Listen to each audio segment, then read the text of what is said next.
Fan Stream Sports. 3, 2, 1.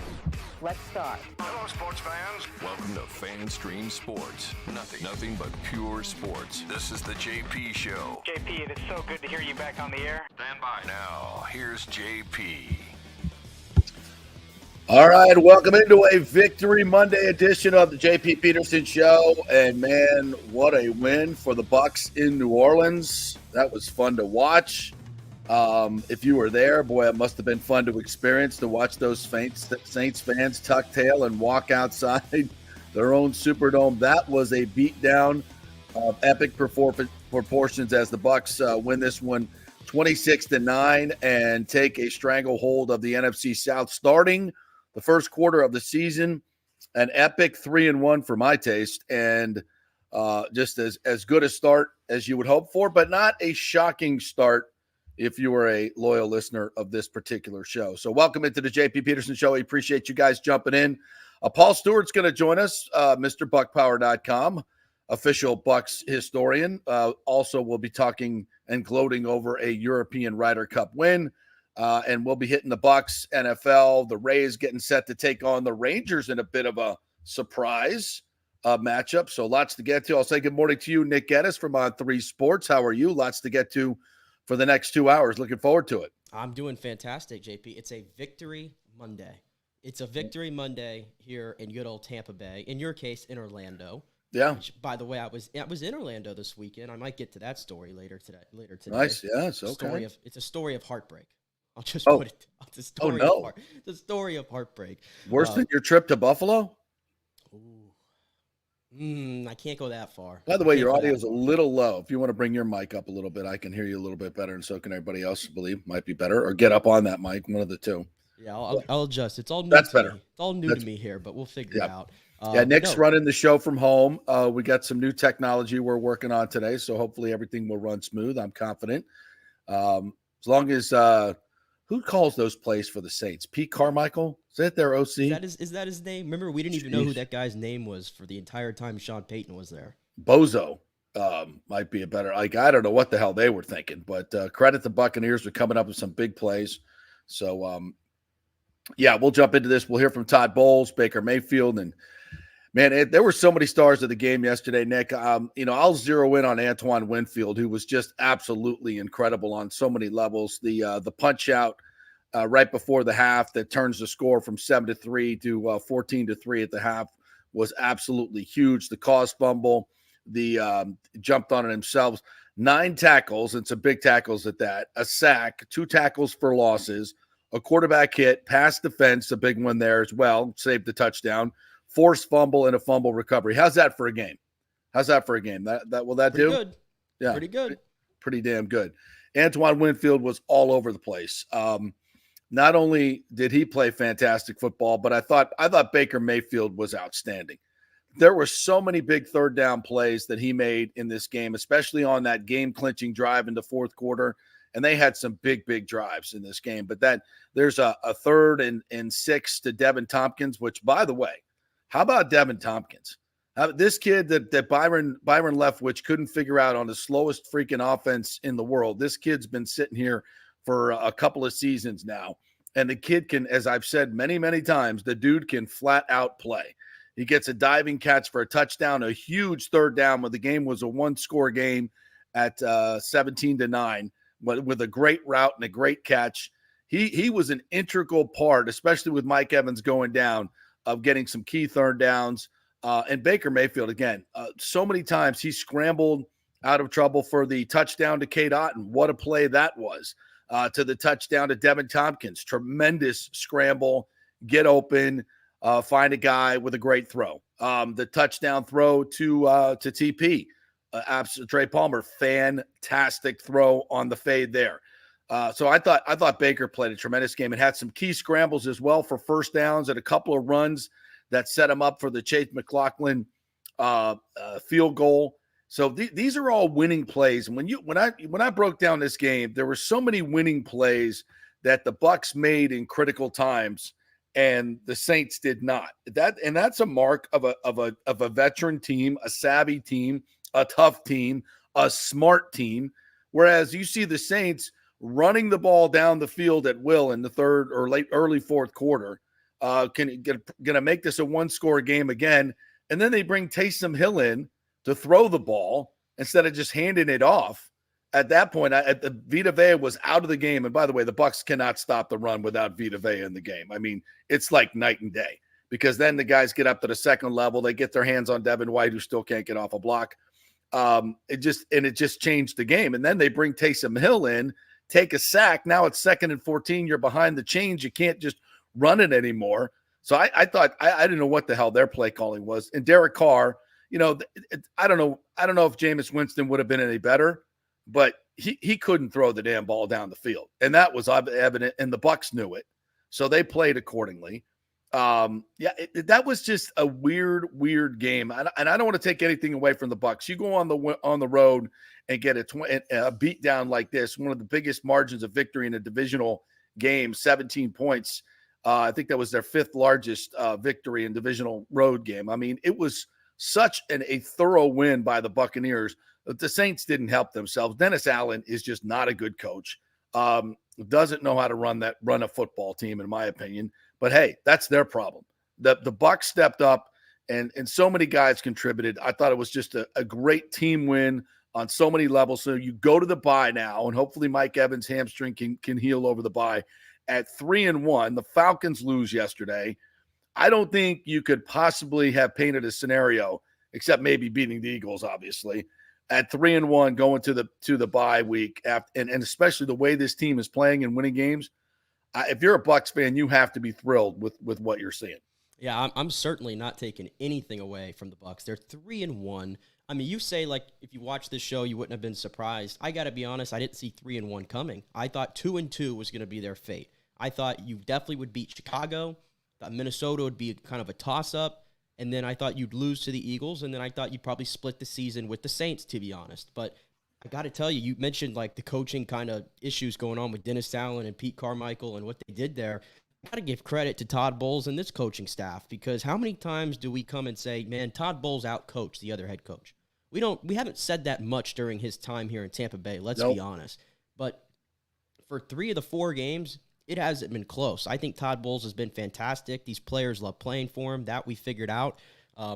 Offensively, I don't know if this is a hot take or not. I really don't think it is, because we know the Bucs have had struggles with the Saints. Me and you, we watched every snap that Tom Brady played in a Buccaneer uniform against the New Orleans Saints. I watched every snap that Jameis Winston played for the Buccaneers against the Saints, right?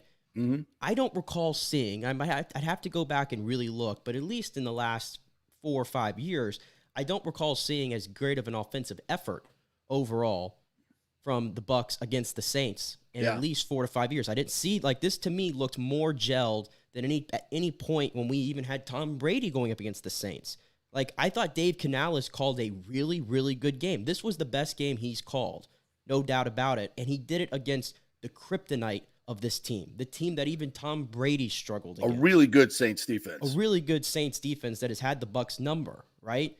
And Dave Canales, I mean, we had plays where Chris Godwin is finally running wide open and going for 42 yards. It looked like the Chris Godwin before the ACL. That was a huge play in that game. Baker Mayfield, I tell you what, maybe this is on me for not doing as much research as I thought I did watching Baker. I didn't see it on tape. Like, his escapability in the pocket is got to be one of the best in the entire NFL. I just didn't see this coming. And we talked a lot in the offseason about having a quarterback who can move and everything, and not exactly to go out there and be Lamar Jackson, but for these exact reasons. When the play breaks down, something's not open, pressure caves in eventually after, 4 or 5 seconds of standing there, he's able to move and get first downs, and I just love the little things he does, and those things fire the team up. When he's, putting his body out there, he's taking hits. I mean, he took a cheap shot. Let's be honest. Cheap shot. Yesterday. The Saints, right? You expect against this. the Saints. You expect this, where his body got Nate folded, Shepard, and I'm like, oh shiz, here we go. I think Baker's not going to be back in this game, but he battles through it. Still made the play, by the way, in the heat of the battle. What a throw, what a play. What a throw, what to a make play that call. to be that observant to see a Kate Otten open in the middle there when you got that kind of heat on you got Cam Jordan around your freaking ankles and you're about to get smoked by another defensive. I mean, that's just an unbelievable play. I think Baker, honestly, he's playing better than I really expected. I think we thought he'd come in here and we were all just using the whole game manager, don't turn it over. Not only, I mean, he had the throw yesterday, which was probably the right read. It was just a bad throw, and he admitted that. And it was a terrible throw. The one in Philly, he just was late to it. Right, couple mistakes there, but for the most part, had one early on, right, over the middle to Cade that should have been picked. Right, but for the most part, he's done a really good job of taking care of the football, and he's going out there, and he's the main reason why that offense is putting up points. And I just didn't expect that from Baker Mayfield. We thought we were going to get a renewed running effort. We still can't figure that out, and I think this proved that if they really need to pass the ball, I mean, what did they do? 32 times yesterday, he completed 25 passes. Yeah. If they can be a little aggressive, like he kind of challenged Dave Canales last week in the press conference, like, let's be aggressive. I can do this. He can do it. So let him rip. Yeah, I think a big part of their game plan was taking advantage of Mike one-on-one on Lattimore. And when Mike went down, I think that took away. And so great job by Canales going to plan B and C to get first downs with Devin Tompkins and Chris Godwin. I made a notes on a couple of just what I call game-winning plays by Baker. First drive, 3rd and 6. He scrambles out and scrambles for the first down. Those are just huge plays. A third and 7, where he gets a great throw out on a. Well, that was the one where it should have been picked. I'm looking at my notes. I can barely read them. 3rd and 7. Scrambles and gets a great block by Rashad White on the corner to get that first down. Another 3rd and 6. They send 5 in pressure. He falls out and finds Cade Otten for a first down. The back shoulder throw to Devin Tompkins, absolutely fantastic for another first down. I mean, there were so many game-winning plays where he would get out of the pocket on key 3rd down plays and either scramble or find guys. And that was the difference in the game. Carr couldn't do that. And he just could not make those plays in crunch time. He was dumping down everything. Chris Isian was coming up and making good tackles. Devin White made a couple of good tackles in open space, but for the most part, I thought he was very, very subpar again. And he's not a difference maker. Devin White's not a difference maker. He's not a $20 million a year player. As Bucs Basement said here, Winfield and Wirfs contracts before White, and that's just the fact. Sorry, Devin, but aside from week 1, you haven't impressed. Could not agree more. Love the guy. He's just not a difference maker at that level at $20 million. I'd love to keep him as a starter. I'll pay you, 8 to 10 million a year. You can be in the middle of that because he does. I think he provides great leadership. He can make certain plays at times, but I just don't think he's a difference maker. I think you could draft the guy. I'll say this. I'll never think he was worth 20 million, right? I don't think he ever had it in him to get to that level of play, and I don't think maybe only one linebacker on the face of the earth that could, right? But for the 11 million that he's making this year, which I wasn't even sure if he was worth that, I think I'll tell you through 4 weeks, I think he's played a lot better overall. Maybe he's not the game record that you want to see, maybe that he was during that playoff run, which could have been fool's gold, right? But I think he's settled in and he's becoming steady. Like you mentioned, he can't get off blocks, and of course he's going to have his fits in coverage or whatever, but overall, I don't think he's killing, he hasn't killed the Bucs yet. Well, he killed them against the Eagles, but it wasn't just him. But I think he was playing hurt. I mean, there was no doubt about it. He was playing hurt in that game. Yeah, and we'll give him credit for that. Yeah. But no, I've been chanting it for a long time now. We talk about all these guys we need to pay, whether it's Devin White, whether it's Mike Evans, and you make those arguments. But pay Antoine Winfield Jr. Oh my God, yes. Yeah, my goodness, because listen, safety is one of those positions that I'm not big on paying a safety a lot, like close to 20 million typically. I'm really not. But Antoine Winfield does so much more than just play the traditional safety role. And I guess the obvious comparison everybody makes around here is Rondé Barber. Yeah. And I'll be damned if I didn't watch that game yesterday, and that came exactly to mind. Yeah, versatility. Yeah, the versatility. He's getting sacks. He's punching out balls, forcing turnovers. The play he made in the end zone to save a touchdown. Wow. That was the best play he made all game. And that's a huge play. That's a 7-point play. Yeah. Olave's got 2 steps, and Carr threw a perfect ball. That was the best ball he threw all game. And it's just as Olave's putting up his hands, perfect technique, Winfield puts his arm in there and knocks the ball away. That was just That was perfect. I mean, you could say that Winfield accounted for 14 points at least, maybe 17 points in a 26-point game. I mean, it was a game record yesterday. It's hard for a defensive player to have that much of an impact on a game as he did, but he did it. And now that he's back at his position and he's put in these, he's put in the middle of each and every play, man, what a game changer he was. No question about it. Trey Palmer, let's give him a shout out as well for that touchdown catch. He beats his man, goes up and gets that football, high points it, gets his feet down. That's a big play. Zion McCollum, I thought had a really, really good game. Yeah, had a couple of really, really good plays. Nice moment where he broke up that screen in the back to Olave. That was a great play. Jamel Dean didn't play and didn't really miss him. Yeah. I said that yesterday, and it ended up like through 35 minutes of that game, Mike Thomas and Chris Olave had combined for one catch. Yeah. One catch for like 13 yards, and it was the Michael Thomas out route, right? That was it. And he goes on to have 4 for 53. Chris Olave has his worst game as a pro. One catch for 4 yards. And they did that without Jamel Dean. Ryan Neal gets hurt, concussion on like the third play of the game. Yep. So now he's out of action. D. Delaney, the versatile D. Delaney, all he does is make plays. Doesn't he remind you of like a Keith Tandy, man? Yeah. Like, yeah. He'll just make like very unheralded, but every time he gets in there, doesn't it just feel like he'll make a play? Yeah, and he'll play corner. You can put him at nickel. You can put him at safety. You can put him anywhere, and he comes up with a play. And thank you, Jameis, for making it a complete day with a pick late in the game. That was that was funny. I laughed out loud. I love Jameis. We love Jameis, but I laughed out loud. But I mean, what does that tell you though? Like they didn't have the trust in him. I mean, Derek Carr's got an AC joint sprain, which he probably shouldn't have played in that game at all. I don't think so. And they still were like, and we think Jameis, could be a top 32 guy still potentially, Dennis Allen. But they had no trust in him. Jameis Winston. Dennis Allen.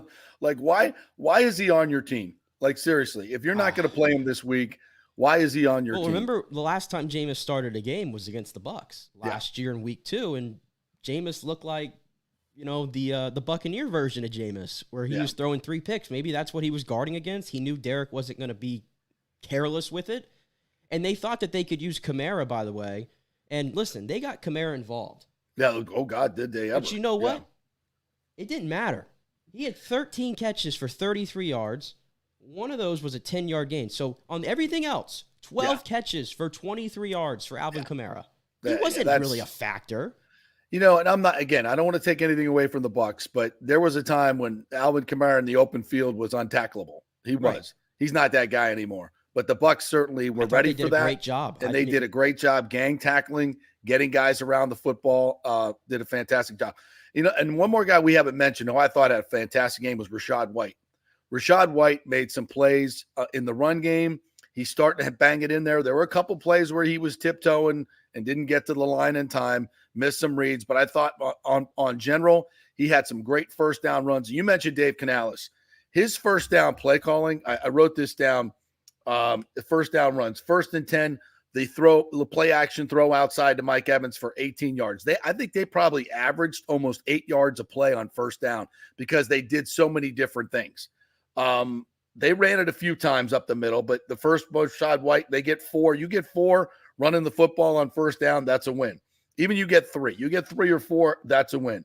They threw it to Keyshawn Vaughn, who had a couple of nice moments. They threw a nice little jet sweep to Devin Tompkins on first down. Like, look at the varied play calling here. Keyshawn Vaughn up the middle for 5, and they were pulling guards. They weren't just running that zone. They were pulling guys, and there was a variation to the run game. Play action out to Evans for 16 yards. Look at these chunks of nice yards. Little touch pass to Raheem Jarrett that got 3 out of it. So there was a varied Rachaad White for 12, nice cut to the outside. So there were some nice variations of play calling, a lot of passing on first down, and that's what Dave Canales needs to do.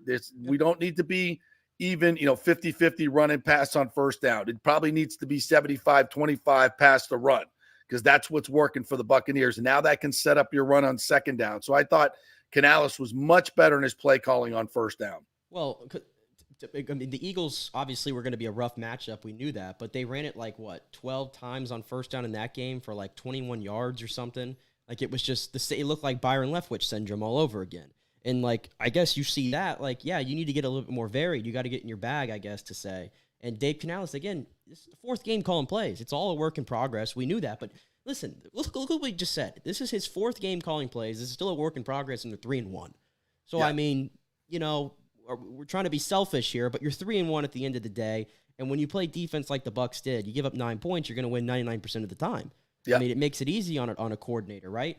The one player that I thought had an outstanding game yesterday, and I'm going to give him his props here, is Luke Gedeke. I'm ready. I think I'm ready to say it. The Bucs have found their right tackle. I mean, Tristan Wirfs hasn't missed a beat at left tackle, as we probably expected. Yep. But Luke Gedeke, tough matchups, man. Cameron Jordan feasted on the Bucs for years. Even had his moments against Tristan, if we're being honest. Go back, and I'm sure you went back and watched it. Go back and watch the Devin Tompkins touchdown. That play doesn't happen without Luke Gedeke. He had Cam Jordan for about 7-8 seconds just manhandling him. Yep. And allowed them to go off script there, and Tompkins to come back to the football and Baker to stand in the pocket for that long. That was all Luke Gedeke. There's another play where he absolutely pancakes Pete Warner and just keeps him on the ground for 3-4 seconds, allows Baker to sit in the pocket and make a good throw. Luke Gedeke played fantastic yesterday. I think he's been really, really good through 4 games. Really the only guy that I think is struggling right now still is Bob Hainsey. He's getting blown up on most plays. That's the reason why they can't run the ball up the middle, because he's getting blown up in the backfield right off the ball. But from the tackle standpoint, and I think that's the next evolution of this offense I want to see, if you're going to run the ball, let's go to the outside a little bit. These tackles can do it, right? Yeah. So I think that's the next evolution I want to see. But definitely wanted to shout out Luke Gedeke because we had concerns, and I think he's stepping up big time. Yeah, there were some whiffs in the run game, but for the most part, it was, and you're going to have that against a good front like the Saints have. Like Gedeke missed a reach block, and there was a tackle for loss, but that was a tough ask for him to get across the face of that guy who's in the gap. That's just a tough ask. So I'm going to give him a pass on that. But for the most part, I thought the offensive line did a damn good job. But it's that varied play calling that really, really helps you, And that's what Canellis is helping this offensive line by calling a lot of different things. The run game, there's so many different, lot of motion going on, back and forth, pulling guards, pulling tackles. So, yeah, that was a hell of a job on so many levels. And I got what, because we're going to get to the Rays here real quick before we get to Paul Stewart. But the refs were awful. Sean Hockley's crew, please just go away. Every game that dude refs, they are the most technical, just freaking touch holdings, just terrible calls across their officiating of the game. They're so slow in getting in making calls. They're just terrible. I cannot stand that crew. Please go away. I hope we never get them again, but I'm afraid that we're probably going to get them way too much. They're a 1:00 crew. We got a lot of 1:00 games. That they are a bunch of over officious jerks, to use a great line by Marv Levy. They're terrible. I can't stand them. So I had to get that out there. Please go away. All right, Rays and Rangers. We didn't see this one coming, did we, Nick? And this is about as good. This is a great matchup for the Rays. The Rangers are 18-23 since August. I think they lost 3 of their last 4, backed into the playoffs, blew the division lead to the Astros. Their pitching is not great. They're going to start Jordan Montgomery and Nate Eovaldi. We're throwing a Glasnow and Eflin. We're at home for all 3 games. This is a great matchup. This really, really, I think, went the Rays' way. What do you think? Absolutely. I think I kept saying, you're not going to win the division, fine, but please, I don't want to play Houston in the first round. I know that eventually you're probably going to have to go through Houston, but let's not do that in the wild card. Right. Not with that experienced team, getting Verlander back, all that. And then Toronto, I think, is a very sticky team for the Rays to kind of deal with, and they can throw Gausman out there, who would be the best pitcher in the entire series. But now you get Texas. Yes, I know their offense can hit a little bit, obviously. Corey Seager, you can make the argument, if it wasn't for Ohtani, that's the MVP of the league. but they haven't played their best baseball down the stretch. The fact that they were fighting for a playoff spot, given the way they started, was pretty alarming, and they choked the division away and allowed Houston to end up getting it. And to your point, listen, Nate Eovaldi had a really good year. Jordan Montgomery has had some really good, nice seasons in the league and all that. And, from my knowledge, I think he's been a Ray killer throughout his career too. Yeah. So interesting matchup there. But no, do I like having Glasnow and Eflin over those two guys? Yes, I do. I get the series at home. It's Troptober. Place is going to be crazy. You know how it goes at America's Ballpark. It's going to be a happening. Tomorrow in the Trop. But yes, I think it's a great matchup, and I love their chances in this one. I love their chances to move on. Yeah, this is as good a matchup as they could hope for, and they're not like last year. They limped into the playoffs. They lost 4 or 5. They couldn't score any runs. They scored 19 runs in the past 2 days. That means something. Jonathan Aranda with a grand slam. You're going to need that left-handed bat. Caminero hits his first home run, and opposite field, by the way. True power. So is he on the playoff roster? I think he probably has to be. I'll just say this right now. Caminero needs to be starting tomorrow. If I see Taylor Walls no. I know Kevin Cash loves him some Taylor Walls. I know. No. And you're going to win this with defense, though. I don't know. I think don't get a little crazy on me here. I understand. No, I'm not going to go there. I need to see Caminero, not Taylor Walls, in the starting lineup. No, Caminero can be a pinch hitter later in the game, but you got to have your best defense out there. I'm not going there with you. Taylor Walls has got to be out there. You make it sound like Caminero is some kind of scrub or something defensively. He's not Jonathan Aranda level bat. I want that bat in the lineup. It's starting to heat up a little bit. I know, but I can't give you shortstop. No, can't do that. Not for a kid that's throw him into playoffs at shortstop no. No, we can't sound do that. Reckless. When you break it down like that, it does sound reckless. Cannot do that. But what he can have a role. There's no question he can have a role. And everybody, it doesn't matter who starts with the Rays, right? It's who finishes and produce when you're asked to produce in that big spot that Cash is going to put you in. So we'll see. Hopefully he can add something. All right, we got much more on the Bucs coming up. We got to hear from Ty Bowles, Baker Mayfield, Antoine Winfield. So we got tons more coming up on the Bucs. Paul Stewart's going to talk a little Bucs, but we're also going to talk Ryder Cup. What a disappointing performance by the United States, and I lost the bet. That's the only bet I lost this weekend, though. I'm telling you. I was smoking hot on my NFL picks. And we'll be at the patio from 5 to 7 o'clock today, so come on down and join us. Me and Pete will be at the patio to talk some Buccaneers and NFL football from 5 to 7. Brought to you by White Claw, $4 seltzers, $4 White Claw vodka drinks. So come on down and join us. Paul Stewart coming up next from across the pond, rubbing in a European win. I might have been rooting for the Europeans at some point. I don't know. But we'll talk about it when we come back. Quick break.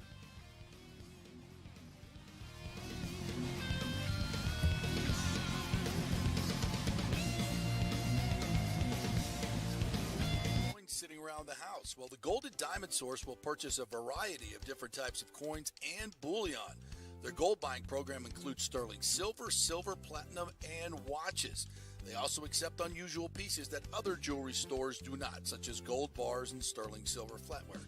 The list of items they do accept is far more extensive than those they don't, so check it out. While you're there, you can check out the largest collection of any family-owned jewelry store in the country, especially with summer coming to an end. The holidays are right around the corner. Never too early to start your holiday shopping, especially if you're planning on getting engaged or have any birthdays or anniversaries coming up. Come on in and find out what buying jewelry should be like with an expert staff of gold and diamond jewelry enthusiasts. And the best part, they treat you like family. And if you're worrying about price, don't. The Golden Diamond Source has something for everyone's budget. They even have a layaway. If you stop in and get your favorite piece now, you can have it paid off by Christmas. Plus, you can even finance your purchase with 0% interest for up to 5 years, and you can get a $5,000 diamond for only $83 a month. It's the greatest folks in the world, Julie and Steve Weintraub, the Golden Diamond Source, 3800 Olmerton Road, always online at thegoldendiamondsource.com. JP here for my good friends at Italiano Insurance, and they did it again. Once again, Italiano Insurance stepping up with the best customer service. I was in a bind. My old insurance company, my auto insurance, jacked up my rates, so I called Charity. at Italiano Insurance, and she stayed till 9:30 at night until she got my insurance done. And guess what? She searched all these companies for me. I didn't do the work. She did. Saved me $1,000 on my annual premium. $1,000, folks. That's real money. And that's what you get at Italiano Insurance. Great customer service. And here's another note for you, by the way, with hurricane season up. 40% of people in Florida are underinsured. That means if you have something happen during a hurricane and you need replacement cost, you're going to get 40% less than you deserve. Can't let that happen. Call the folks at Italiano Insurance and get them to help you out in both those regards. It will save you money and keep you insured properly. That's 813-877-7799. Great folks in the community, been doing it for over 60 years. Italiano Insurance, 813-877-7799. All right. Well, Fitz the mortgage guy did it again. A listener heard his ad, was going to another big bank, but called Scott Fitzgerald at American Mortgage Services of Tampa, and Fitz saved him $618 on his monthly payment. Are you kidding me? Folks, that's big money. Rates are going up, they're going down, they're going all over the place. Scott will shop your loan and save you lender fees and get the best rates. Email him, scott@amstampa.com, or call 813-294-7595. That's Fitz the mortgage guy. Lots of stuff going on right now, and these rates are going all over the place. You need somebody knowledgeable in the market that will work hard for you and get you the best deal. That's my man, Scott. He's done 3 loans for me, done thousands of loans for local folks here, works with a lot of the coaches and players in the area. He's the guy. 813-294-7595, or go to scott@amstampa.com. Let's go. Right now, back to the show with JP. All right, welcome back to the JP Peterson Show on this Victory Monday. The Buccaneers get a big win. The Rays are into the playoffs with a great matchup. But perhaps the most disappointing outcome of this weekend was the American side getting absolutely dispatched by a European side that was much less talented but had a lot more onions than the American side. So we give it up to our good friend Paul Stewart across the pond. I owe you a shirt from the Great Palmacia Country Club, which you will be collecting when you make your voyage across the pond. So congrats to the Euros. They certainly play with a lot more emotion and heart and skill than the American side. Congratulations. Thank you very much, JP. Yes, good morning, everybody. Good morning, everyone across Florida. Oh, sorry for a minute. I thought I was Patrick Cantlay for a minute. Sorry, let me just put my hat on. Oh, I've got the right cap on, of course, for the baseball starting. I think whenever a team loses the Ryder Cup, there's always this mass investigation into why it happened. And it happens when Europe lost 2 years ago at Whistling Straits. Now, the two sides were very evenly matched in terms of ability, golfing ability. But you and I have talked about this for 20 years on air, that as Americans, you're not used to representing your country in any sport. Whereas over here, we will support our soccer teams. We then go and support England. You know, we'll all get together to watch the England cricket team, the England rugby team. It's in our DNA to be part, to represent our country, which is why you see everyone on the European team so keen to be part of that team, and it means something. And outside of Justin Thomas, possibly Max Homer, there was no one on that American team who seemed to care. And you and I were messaging about it all weekend. Yeah, I thought, Patrick Cantlay certainly showed some stones on late on Saturday with 3 straight birdies, but he was at the heart of the whole controversy, the hat gate. And say, he didn't want to wear the hat because he wasn't getting paid. And then when asked about it, he said the hat didn't fit. Can you imagine that? Like the hat maker couldn't custom make him a hat for that big old stupid head. I mean, JP, come on. You and I have been in the sports media business for so many years since Nick was in diapers. It's that long we've been in the business. You and I can both smell a BS press release a mile away, and that one stunk. And I watch, I've done sideline reporting, I've done post-game reporting. And, the question was asked, by Steve Sands, I believe it was.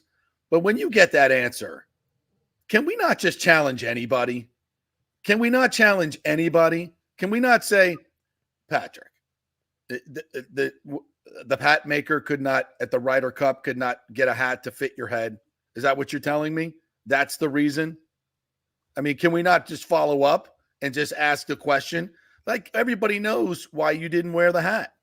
Now, they kind of turned it, it was such an American thing, right? Money grubbing individualists, that we turned that into a rallying cry, like with the no hat, and the no hat celebrations, whatever, right? It finally got something to get these guys going. But come on, man. What an embarrassment. What an embarrassment. Did you catch, by the way, that Cantlay is getting married today in Rome as well, on top of all this? No, I well, didn't. It's about time he some was people part are- of the partnership because he certainly didn't do some it any people- other time. Right. But Yeah, some I mean, people were just to like, say, going on did he not want to mess up the Cantlay, on hair? emotion Like, just going on the emotion Cantlay showed, JP, that was him as an individual player. That's the sort of thing he would show if he's coming down the stretch in a tour event or a major. He's showing that emotion. He's not doing it because he's part of a team. Now, the reason the Americans lost on the course was the foursomes. They were beaten 4-0 in the first round of foursomes, 3-1 in the second round. That's a 6-point difference. The final margin was 5. So you can see where it happened. And that first morning, the Americans came out so flat, and it needed Justin Thomas at the start of the four balls to show some emotion. And there was no complaints about now why he was picked to be part of that team. But you look down the whole European team, it's full of people playing with emotion. Yeah. You've got Justin Rose, the veteran, leading from the front, bringing the youngsters along. You saw Hovland turning into the superstar he's going to be. And John Rahm, would you really want to go up against John Rahm? Scheffler did well just to get a half against the guy. That was one of the matches of all time. Yeah. Yeah, I was a little disappointed in Scheffler, though. You're one up on 18. I want a hole you can easily reach into. And then the third shot, he gets it up and down. They get a full point. I think everything changes. Like then the pressure really is squarely on the Europeans. Then they're thinking, oh my God, how are we can't choke this away. It's a totally different dynamic. And Scheffler hits what I thought was just a really poor chip. I mean, I could see him missing a 3-footer because he's a horrible putter, but that chip was just awful. Come on. You just got one up and down to win your club championship. It was probably harder than that chip. Am I wrong? It was a league trophy. It came down to my match, and I made an up and down that they're going to talk about. Well, I'm going to talk about at our club for many years to come. And when it comes to 3-foot putts, JP, I'm going to make you hold one or two of those when we play our game in due course. But what I will say is the pressure these guys are under is like nothing that a major can prepare them for. And I remember talking with Graham McDowell back in 2010 at Celtic Manor. It came down to his match. And he was walking along, and one of the other players, I think it was Justin Rose, actually said to him, Graham, you've just won a US Open at Pebble Beach. You're ready for this. And he looked at Rose and just went, that's like a club medal compared to this. This is like, because I'm not playing for myself, I'm playing for the whole continent. So I can understand the pressure these players are under. And I won't beat anyone up for not hitting a great shot in that situation. And coming into 18 at the Simone Golf Club, it's a straight downhill par 5. You're playing 280 off a downhill lie with water all down the left. The bailout shot is right. And to be honest, the only person who really nailed a second shot onto that green was Rahm on the first day when he made eagle to save that match. Yeah, but I didn't have a problem with the second shot. It's the third shot. You got plenty of green to work with. I don't know. I thought you can make a better shot there. And Rahm, gets the tap in birdie, damn near eagled it. That was huge. And then, I think the biggest difference is it's just the Americans don't care as much as the Europeans. And it showed in the preparation. Most of the Americans took 5 weeks off, 4 or 5 weeks off because they didn't want to play in these lesser tournaments over here. And meanwhile, the European team is grinding, 7 of their players finish in the top 10 of the European event. And the Americans could have come over and played European events. They could have come over a week early. Instead they came over 3 days. It's like, are you even bothered? Are you even bothered to do this? I mean, if you're going to play, freaking make a commitment and play. So, I mean, so and I'm hearing like, oh, Spieth and Brooks Koepka, they had children. Did they birth the children? Did they come out of their womb? No. Get out there and freaking practice.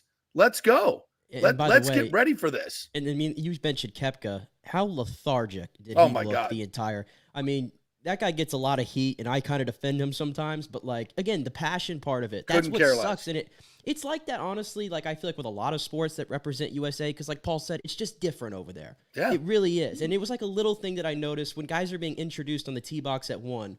You got guys in the Team Europe, and they're not even from the same country as some of them. And they're like, they got an arm on each other when they're being announced, something that small. And then they go to the Americans, and they're just standing there both with these looks on their faces like, I really want to be playing on my own, which is why it didn't surprise me that their best performance of the weekend came when they finally got the singles. Like, that just kind of epitomized it to me. But, yeah, the lack of passion sucked in that game. And then to start, the 4 balls in the first day, and, I know how this thing goes. When your team wins, you're the best captain ever. When they lose, you're the worst captain ever. Oh, but my to God. leave 11 major championships on the bench to start, I mean, a lot of rookies went out right away there in that first 4 balls and then got blasted. Yeah. Silly. Yeah, what you've got to understand, Nick, is foursomes golf, where you play alternate shots, is a very different format to 4-ball, where you're really you're playing your own ball, and it's almost like you've got a safety net behind you. And I've played a lot of foursomes golf, and it is a very difficult game. But just coming back to the whole team thing, I used to run a team for my club where it was a scratch team, 5 individual players, and we always had all 5 of us are on the first tee when the first guy goes off. All 5 of us. Everyone's on the last green waiting for the last guy to come in. You go out as a team, you finish as a team. And that was something we were always proud of, that, you always knew your players had their back. And yeah, you're right. The Americans all had an invitation to play the European PGA at Wentworth 2 weeks ago. None of them took it up. And would any of them go into a major championship taking a month off before Augusta? No, of course they wouldn't. So... But one thing I will say is in 2 years' time, the Ryder Cup is at Bethpage Black in New York. Now, they've had 3 major championships there, 2 US Opens and a PGA. And the 3 of them were all complete zoos with 30,000 people screaming at individual players. What the heck is it going to be like at a team event? I can actually see it being the end of the Ryder Cup because it will get completely out of control. It'll be Brookline on steroids. Yeah, I have some reservations about that as well. But if that's what it takes to get the United States to get going, and they've done well on home soil recently. They dominated at Whistling Straits, so we'll see. But to me, it's also a microcosm of where our country is at right now. It's just a bunch of individualistic people trying to get their money, don't care about community, don't care about the other guy, don't care about representing your country. It means nothing to you. Can't even get out of bed, 3 weeks before to start preparing. It's just where we're at. We don't win anything anymore. We don't care about it anymore. It's such a sad state of affairs with this country's at right now. It's embarrassing. And I think our team went out there and embarrassed themselves. And they deserve it. And they deserve all. And Zach Johnson, oh my God. How could that guy get anybody fired up for anything? Are you kidding me? And then his interviews were so bad. I mean, this guy's your leader. No wonder you're getting just absolutely boat raced. He was embarrassing. He's an embarrassment. Tell you what, JP, let's segue it from the Ryder Cup. Let's turn to important things like the Rays and the Bucs. That's much better. Which one should we start on? Because I've got both. Let's start with the Bucs. Both right now. Let's start with the Bucs because as the unofficial official historian of the Buccaneers, I don't want this moment to go by. A 17-point divisional win over the Saints. Yep. That's historic. That rarely happens. So that was a beatdown by the Buccaneers. Your thoughts? Yeah, so since we went to the NFC South Division in 2002, it is the 5th time we've had a 17-point road victory. We've twice done it to the Falcons, twice done it to the Panthers. We've never done it to the Saints. We actually beat them twice by those margins on our first 2 games ever in New Orleans back in the early days. To me, yesterday, that was a victory for Todd Bowles and the defensive scheme because I've never seen a Bowles defense blitz so infrequently. They went to a zone defense, and the reason Carr was dumping it off to Kamara, like you said, Nick, 13 receptions, that ties the second most ever for a player against the Buccaneers, but for 33 yards, because there was nowhere to go downfield, and you never saw it on the coverage because they were clamping down. So yes, Antoine Winfield got the credits because he made splash plays, but you've got to take into account how good was Carlton Davis, how good was Ezian, how good was Delaney, because they were blanketing the receivers downfield. There was nowhere to go, and of course, Carr didn't have the arm to make anything happen. So give credit to Todd Bowles. He's the instigator of the reason the Bucs are 3-1 right now. Yeah, I think you got to give Bowles a lot of credit. He's coaching so much better than he did and managing these games so much better than he did last year. His defense is very, very in tune with what he wants him to do. He's getting them to play through injuries. I thought just early on he was blitzing, and in third down I think he came with blitzes. I think four out of the first 5 times, and with great success. And then he switched up. His adjustments in game have been absolutely fantastic this year, offensively and defensively.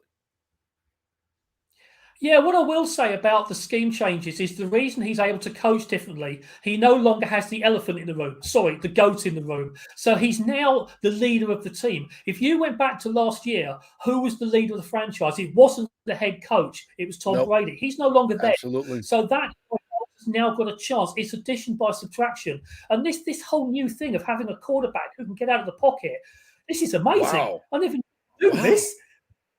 Wow. And how many times did he make positive plays out of the pocket? I would say probably 6 to 8 times. And those were game-winning plays. Most of them were on third down. 2 of them were for touchdowns. That's that's game-winning football right there. It is. It's absolutely fantastic. You'll be telling me next the Seminoles are undefeated, JP. As a matter of fact, yeah. Good segue there. Good professional segue. And the Gators are not. By the way, they're decidedly not. I did notice the highlights that they were like the Roadrunner and the Wally. They were like Wally Coyote with his Acme shirt on, having been flattened on a highway. From what I saw in that Kentucky game, but it's good to see the Seminoles winning. As I said, you've got to keep winning, because once we teared up at Palmacia in November, there's going to be quite a bit of banter. And I'm still not giving you any shots. Yeah. Oh, yes, you are. We go by official handicaps here, my friend, and you will be giving me strokes. There's no doubt about that. Although I played a little bit yesterday, I got to give a shout out to my man John Farrell yesterday, an old fraternity brother of mine who was playing against his brother, who's a 4 handicap. John's a loose 18 handicap, probably closer to a 22. And he took him for some serious cash yesterday with some incredible shots. When a 22 is taken down to 4, as you know, and it's your brother, it was a historic day. So I got to give him a shout out. All right. So real quick on the Rays, great matchup here. I wasn't very keen on the Rays heading into the playoffs. I don't think they have enough horses to make a deep run, but I think they got very fortunate with this first round matchup. The Rangers aren't anything special. They're limping into the playoffs, kind of like the Rays did last year. So I like this first round matchup. I don't know how much further they can go, but at least this round, it's a good matchup. What are your thoughts? Well, do you know, the very first thing I looked at was that it's a 3 o'clock Eastern time, which means 8 o'clock for me, which means I can watch all the 3 games live. I don't have to watch them overnight, because my starting thing this morning was to watch last night's game against Toronto because of the time difference. So, I mean, if the Rangers still had Charlie Huff and Nolan Ryan pitching for them, I'd be a bit more worried, but they haven't. And like you say, the Rays have got the horses in the first round. If you could put the Rays that are on the injured list out on the field, they would be the favourites of the World Series, because they'd have the pitching to do it. Look, they've done fantastically well. 3rd or 4th best record in all of the major leagues, 2nd best record in the American League. The Yankees are so far behind them, it's not even consideration anymore, which is why they're at home watching. Look, Kevin Cash and the Rays and the whole front office have done an incredible job. Anything now with the team they're putting out on the field is gravy. So, get through the first round, see how it goes. But right now, like you say, we're going to pack the Great American Ballpark. We're all going to be putting money in the pockets of your favourite owner, JP. But we've got the Rays cap on. Let's go do it. You had to do it, didn't you? You had to say that, right? You had to. I'm sorry, I couldn't resist it. Ruined my day. Ruined my freaking day. It was a putt so close, Ricky Fowler would have conceded it, JP. All right, Paul. Tell folks how they can get your great website and all your content. Well, they can reach me. Buckpower.com is the website. Every player, every game, everything Bucks. We do daily updates on what's happened in Bucks history. Today's the anniversary of the first punt return in Buccaneer history, Vernon Turner. And I was talking with Vernon only a couple of hours ago because he's got a book out I'm going to be doing some work with him on. So, yeah, come and find me on social media. And I will see everyone for the Tennessee game in a few weeks' time. Looking forward to it. Yep. And it's a large size, please, JP. Yeah, I got you. We're heading to the sale rack tomorrow. Don't worry. All right, thanks, Paul. Take care, guys. Yeah, we're definitely going to the 50% off rack for that. But they're fine shirts. They're very fine shirts. All right, we'll take another quick break here. Come back on the other side. We will hear from Todd Bowles after a victorious trip to New Orleans. They don't happen very often, but this has been fun. They've now beaten the Saints 3 consecutive times in the regular season. That hasn't happened in a long, long time. Quick break. Don't forget, we'll be at the patio tonight. Peter Blake and myself will be there from 5 to 7 o'clock. Please stop on by. We'll have some Rays T-shirts for you, Boat Parade or Bus T-shirts. So come on by and grab one of those. And we'll have our fan mic out so you can talk about the Bucs game or whatever you want to talk about from 5 to 7 o'clock at the patio today, 421 South McDill. Great place to watch Monday Night Football as well, or any football games. It's the patio where everybody meets. Stay with us.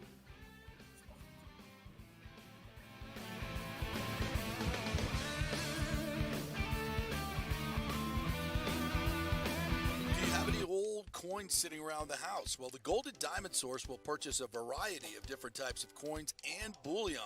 Their gold buying program includes sterling silver, silver, platinum, and watches. They also accept unusual pieces that other jewelry stores do not, such as gold bars and sterling silver flatware. The list of items they do accept is far more extensive than those they don't, so check it out. While you're there, you can check out the largest collection of any family-owned jewelry store in the country, especially with summer coming to an end. The holidays are right around the corner. Never too early to start your holiday shopping, especially if you're planning on getting engaged or have any birthdays or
a sharp decline as well. So do something about it. Go see my friend Christopher Lugo at Bay Area Modern Medicine. Look, testosterone replacement is not a frivolous treatment. It takes a professional, targeted approach that focuses on total body wellness, vitality, and emotional stability, not a one-size-fits-all approach like many clinics use. They will monitor your blood work and adjust your treatment as needed for optimal results. Folks, I've been on testosterone therapy for over 6 years, and it is a life changer. You will feel and look better than you did 10 years ago. Give them a call at 844-977-3477 or go to BAMMC.com. Tell them JP sent you for priority scheduling. That's 844-977-3477 or BAMMC.com. JP here for the Jeeves Law Group, Jeeves. Call for a free case evaluation, 888-9-JEEVES. That's 888-9-JEEVES. We're local, we're trusted. The law firm brings over 80 years of combined legal experience focusing on clients in Tampa Bay, the state of Florida, and national class action cases. If you're injured, get that free case evaluation, no cost to you.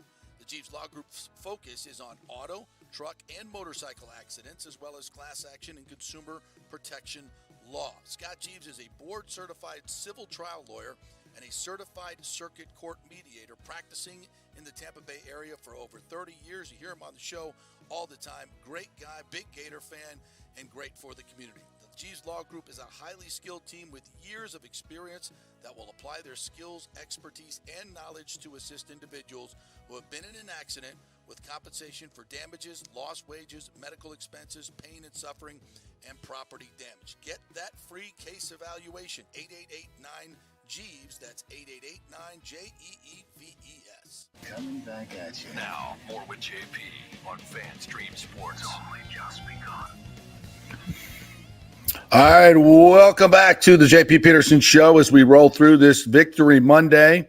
Fantastic win by the Buccaneers, 26-9 in New Orleans. Nick Edis from On3.com joining me here. Here are a couple of post-game notes that were very, very interesting from the Bucs PR department.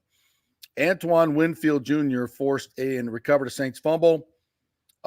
Through Sunday's 1 p.m. game, Winfield joined Steelers offensive line outside linebacker T.J. Watt as the only players in the NFL with multiple forced fumbles and multiple fumble recoveries this season. He's also the only player in the league with multiple games with at least one sack, forced fumble, and fumble recovery. How about that? He has 2 career games with at least one sack, forced fumble, and fumble recovery, are the most by any defensive back and tied with the most by any player since 2020. And the total line that he had there, the 9 tackles, the forced fumble. Let me find this note here. He's the first one to do that since Bobby Wagner in 2018. So 5 years in the NFL, he's the first one with a forced fumble, fumble recovery, a sack in the same game. A quarterback hit and a pass defense. First one to do it since 2018. So that's a pretty good day by Antoine Winfield, I would say. Yeah, DPOI, Defensive Player of the Year, potentially. He's in the running. He's in the running. Certainly of the week. Certainly of the week. He probably should get it of the week, that's for sure.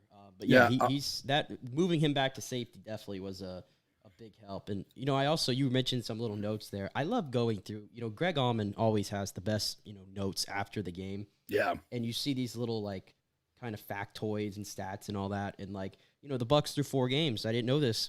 They're second in the league in turnover differential, just behind the Cowboys. Everybody else in the NFC South is in the negative, right?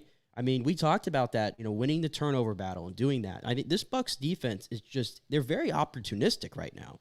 Yeah, very really opportunistic right now, and that's helping a lot. And then I believe that there was a streak of 11 straight games, too, where the Saints had scored 20 points or more, I want to say, and that came to an end. Obviously, couldn't even get into the end zone, so that was good from this Bucs defense. I mean, just so many great things that came out of yesterday's game. Here's a bunch of these factoids, and these are from Bucs PR. Bucs were the first team to score more than 20 points against New Orleans since the Ravens on November 7th of last year. So I think that's about an 8-game span. The 26-9 win advances the Bucs to 3-1. They take control of first place. Dating back to week 4 of 2021, Tampa Bay has held at least a share of the division lead in 36 of the last 37 weeks. Take that, Saints fans. A 17-point win, 3rd largest win over New Orleans in franchise history, and tied for the 6th largest margin of victory in a divisional road win. These are not easy to do. First divisional outing for Baker Mayfield, 25 of 32 for 246, 3 touchdowns and a pick. That's a 116.9 passer rating. That's the 3rd career 3-touchdown performance for Mayfield in his first with Tampa Bay. Mayfield ranks tied for 6th in the NFL with 7 touchdown passes this season. How about that? What other little nuggets do we have in here? I found the other one that I was trying to find, by the way. That this was the 64th time the Bucs and the Saints have played ever. Regular season playoffs. 197 yards of total offense for New Orleans is the lowest that the Bucs have ever held them to. Wow. 64 times. This was the best defensive showing the Bucs have ever had against the Saints. Shout out to the Bulls. By the way, Rashad White had 56 yards rushing, and Tampa Bay had 114 versus New Orleans. That's a lot against the Saints defense, especially on the road. So a lot of great numbers coming out of this win. And we talked a lot about the individual plays and the game-winning plays. So many of these, and we talked about this last year's team was so dysfunctional. The play calling, terrible, obviously. I thought the leadership was just not there last year as well, just because of everything that was going on with Brady, and everybody deferred to Brady, and he wasn't into it. So even though they swept the Saints last year, this was just a different type of football game, and Baker making plays on the run all over the place it's really making a difference. It just feels. By the way, just not to cut you off, but it just feels really good because, when you have Tom Brady and you have some of the teams that the Bucs had over the last 3 years, you went into every Sunday and everybody expected you to win, right? Yep. And that's fun, but there's something about when everybody is doubting you and you had to listen to 8 months worth of offseason talk of the NFC South is going to be contested between the Saints, Panthers, and the Falcons, and the Bucs weren't even mentioned. Yeah. Everybody put them out for dead. And then to stand here today, and I don't know if the Panthers are going to win a football game anytime soon. No. The Falcons have maybe the worst starting quarterback in the league right now in Desmond Ridder. They're not going to win too many more football games because they can't play from behind. Yep. And the Saints, I just saw the Bucs just whoop them in their place, right? The Bucs are the undisputed best team in the NFC South. Frankly, right now, it's not close. Now, do I think the Bucs are the Bucs as good as the Eagles? Clearly not. Are they the 49ers? Are they the Cowboys? No, are they in that tier? No. No. But you know what? That's okay. From what I've seen, they're probably somewhere in that 8 to 12 tier at the moment. And that, to me, is a huge, huge win. And it's all about winning this division. And you've put yourself in a great position, 64% chance to get into the postseason historically when you start 3-1. Oh, good number there. Did not know that one. Excellent number right there. Yeah, I mean, it's hard to I'm not shocked that the team is 3-1. I'm pleasantly surprised. 2-2, I was thinking, but 3-1 just shows me that there's so many intangibles that this team is playing with. They're playing good team football. The kicking game, Chase McLaughlin makes another 50-yard kick. Yes. That's a big deal. That's a really, really big deal. That's a weapon. And he's the most accurate kicker over 50 yards in the NFL. I mean, he's been tremendous. What is he, 17 of 21 in his career? Let me get this number absolutely correct here. Chase McLaughlin's 51-yard field goal brings his total to 19 of 23 on 50-plus yard field goal attempts. He finished 2 of 2 on field goals, 2 of 2 on extra points. I mean, that's ridiculous. Yeah, they haven't had to call on him much, but in the moments that he's been there, he's been so dependable. What's the only thing he missed was a block, right? Yeah, That's it. That's the only one was blocked. All right, let's listen to Todd Bowles, who's done a great job with this football team post-game yesterday in New Orleans.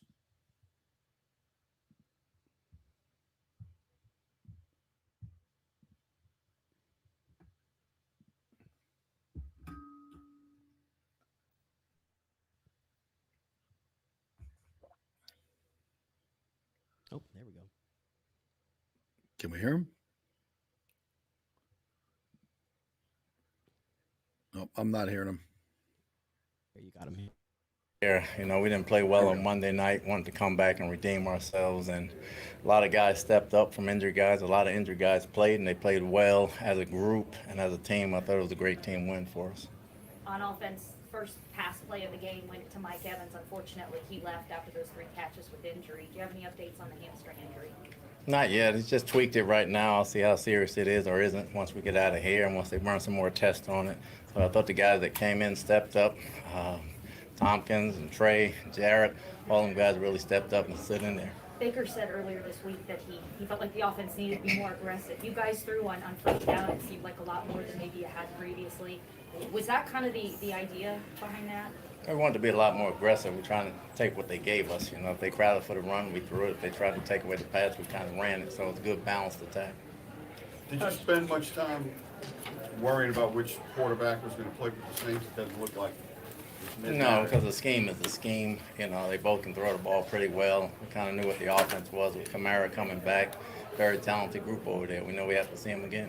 Especially with the injuries you dealt with, what does it mean to be 3-1 going into the break? Can have some positive momentum going into a week off here? It's great to come back with a win. Again, it's only the first quarter of the season. 3-1 is good. We'll be better than 1-3. Got to get some guys nursed up. Got to scheme some things out and iron some things out there. But we're morphing into a kind of a physical, tough team that's hard to beat, and we just got to continue that without the mistakes. You knew that you're going to be facing one of the premier defenses in the NFL this week. Just what can you say about your quarterback, Baker Mayfield, what he was able to do today? Tough. He made some throws, long ones and short ones. He made some throws. He stayed away from sacks for the most part. Almost gave away a pick, but he came in complete, so we didn't count that one. But he played a heck of a ball game. You know, Bake's tough. He fits in here. He understands the offense very well. The guys love to play for him, and he works for us. How concerned were you when he got bent back? Were you concerned about that hit that he took early in the game? Well, you're always concerned when your quarterback gets hit. He's tough. He got up and he fought it out. Got 2 weeks. Hopefully he can heal up, and a lot of other guys too. There were a lot of penalties today. How would you kind of characterize those and just kind of, I guess, your thoughts on those? Is that something you guys need to clean up? Definitely. Always too much for our liking, but they fought. We weren't going to play a perfect game. There were some penalties that happened that they called that we can't do nothing about, but we can get better at that going forward. Composure is something that's been, at times has kind of gotten both sides, both teams in this matchup. Just what can you say about the way your guys were able to kind of keep focused and avoid some of the extracurricular stuff? I thought the older guys did a great job all week trying to keep things under wraps. Tristan's not old, but he is a vet and has played down here along with Levante, Devin, Baker, Mike, Chris. A ton of guys did a lot of good things. Not have the young guys worrying about making mistakes and looking back. We made a mistake. We played full speed. They played through them, and we came out on top. Okay.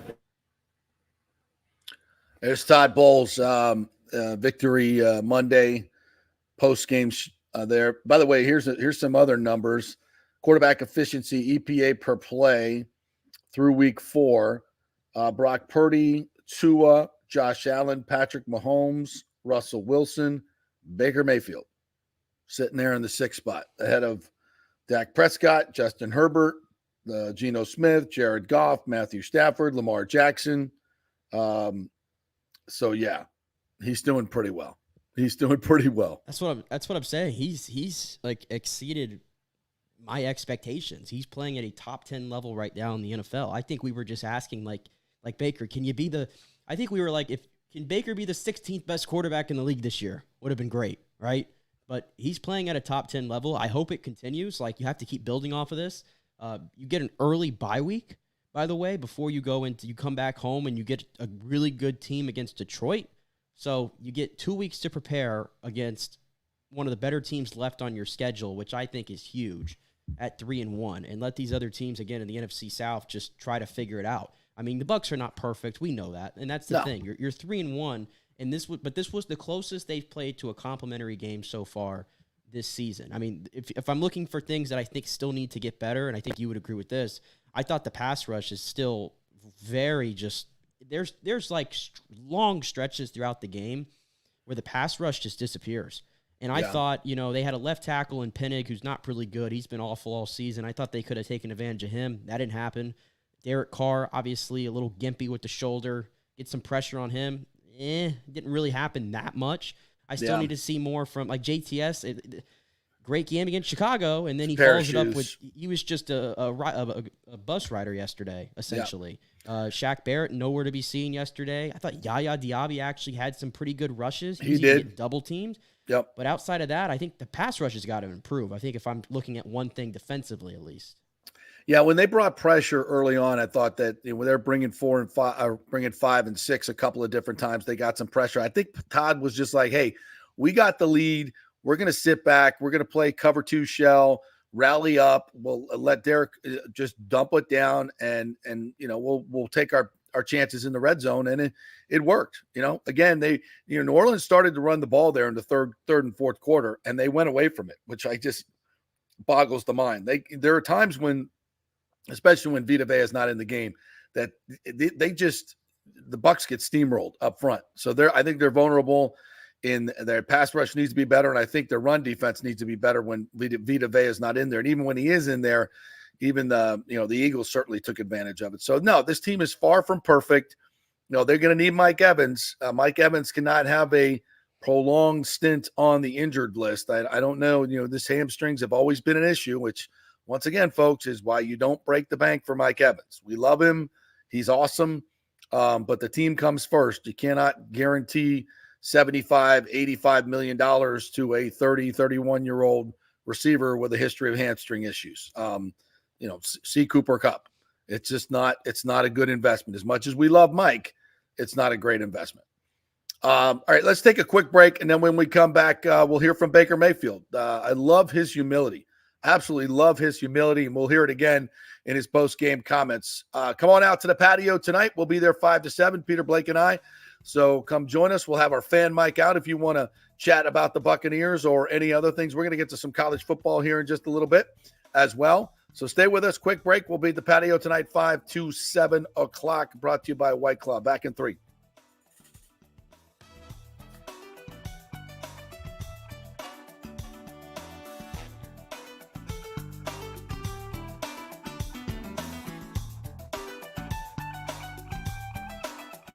Fitz the mortgage guy did it again. A listener heard his ad, was going to another big bank, but called Scott Fitzgerald at American Mortgage Services of Tampa, and Fitz saved him $618 on his monthly payment. Are you kidding me?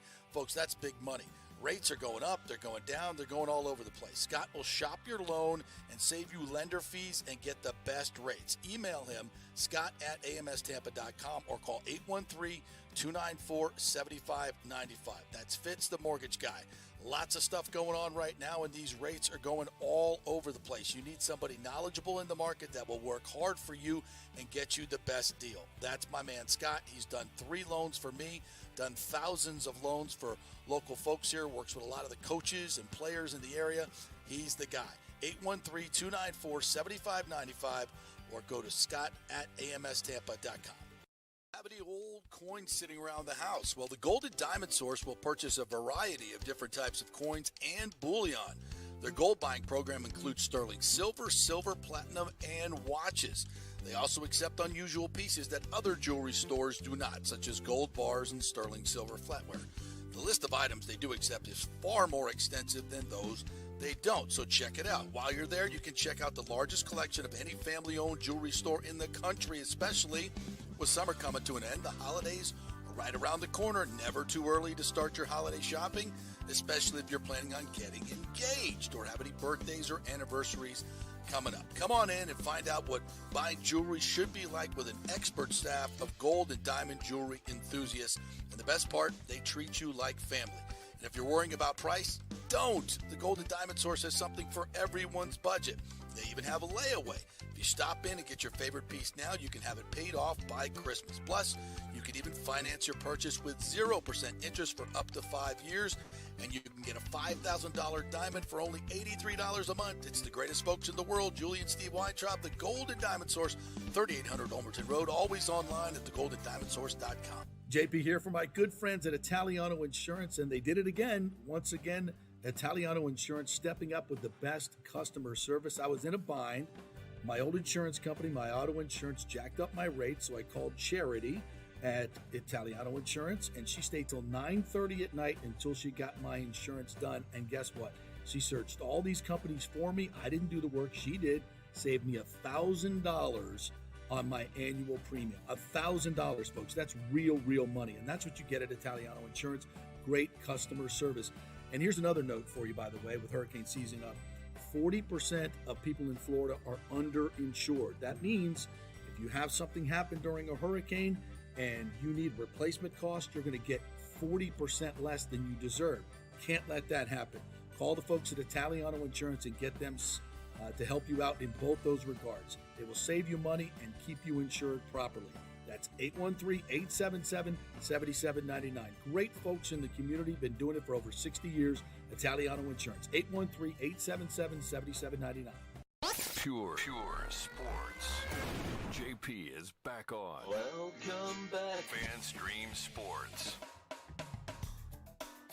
All right, welcome back to the JP Peterson Show here as we roll on this Victory Monday. We're going to get to some college football, a little bit more Rays talk here. Wanted to get to some of our great commenters as well before we get to Baker.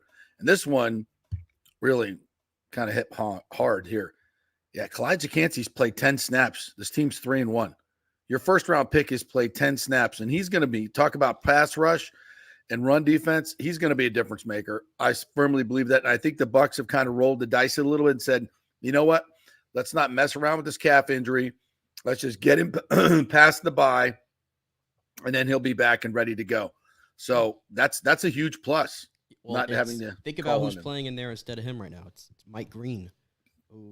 Oh, by the way, what a horrible roughing the passer call yesterday. Right. Mike Green is what he is. So, yes, it'll help when they get Cansey back for sure.